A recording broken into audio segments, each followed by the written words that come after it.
श्री कृष्ण के चरणों में मेरा कोटि कोटि प्रणाम। कुरुक्षेत्र के युद्ध स्थल में सैन्य निरीक्षण अध्याय 1 का श्लोक 2 से हमें पहली यह शिक्षा मिलती है कि जब हमारी परिस्थितियां अच्छी नहीं हो, काम हमेशा सोच के विपरीत हो रहा हो, तो हमें एक ज्ञानी व्यक्ति मतलब गुरु से मार्गदर्शन ले लेनी चाहिए। क्योंकि श्रीमद् भागवत गीता के अनुसार दुर्योधन ने युद्ध की चुनौतीपूर्ण स्थिति में भी गुरु द्रोणाचार्य से शिक्षा ली, जबकि वह बहुत शक्तिशाली था। फिर भी उसने एक समझदार व्यक्ति का परामर्श जरूर लिया। इससे हमें सबसे बड़ी सीख यह मिलती है कि हमें किसी भी खास और स्पेशल काम करने या फिर बड़ा डिसीजन लेते समय किसी भी योग्य इंसान और अनुभवी लोगों से परामर्श ले लेनी चाहिए।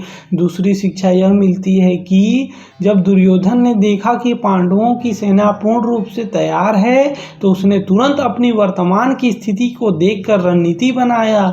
इससे हमें यह सीख लेनी चाहिए कि किसी भी चुनौती, चाहे आप किसी एग्जाम की ही तैयारी क्यों ना कर रहे हों, तैयारी करने से पहले पूरी योजना बना लेनी चाहिए, जैसे सिलेबस और इसका पढ़ने का मटेरियल कहाँ से मिलेगा। तीसरी महत्वपूर्ण शिक्षा यह मिलती है कि जिस प्रकार धृतराष्ट्र पुत्र दुर्योधन के मन में पांचों पांडवों के प्रति पूर्ण रूप से ईर्ष्या का भाव था, इससे हम ये कह सकते हैं कि अगर आप किसी गलत दृष्टिकोण से किसी काम को करते हैं, तो आपके लिए स्थितियां और परिस्थितियां दोनों गंभीर हो सकती है।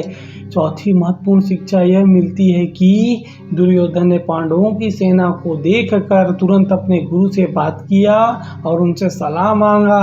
इससे दुर्योधन द्वारा हमें उसके नेतृत्व का पहलू दिखता है। उसी प्रकार एक अच्छा लीडर वह होता है जो अपने नीचे कार्य कर रहे कार्यकर्ताओं से संवाद कर तथा बड़ों से मार्गदर्शन प्राप्त करके ही हमें किसी भी प्रकार का निर्णय लेना चाहिए, ताकि हम उस परिस्थिति को बेहतर ढंग से समझ पाएं। 100 बात की एक बात, जब हम विकट परिस्थितियों में हों तो हमें विकट परिस्थितियों से गुजरे अनुभवी इंसान से मार्गदर्शन ले लेना चाहिए। किसी भी चुनौती का सामना करने से पहले सुव्यवस्थित तरीके से दिमाग लगा लेना चाहिए। अहंकार, ईर्ष्या और द्वेष से बचना चाहिए, क्योंकि यह हमारे सोचने की, समझने की शक्ति को पूर्ण रूप से समाप्त कर देती है और मानसिक रूप से हमें कमजोर बना देती है। यदि आप किसी भी स्थान पर एक लीडर की भूमिका निभा रहे हैं, तो अपने टीम से संवाद कर उनकी सलाह जरूर ले लेनी चाहिए। गीता अध्याय 1 की श्लोक 2 से हमें क्या प्रेरणा मिलती है, आप कमेंट करके बताइएगा।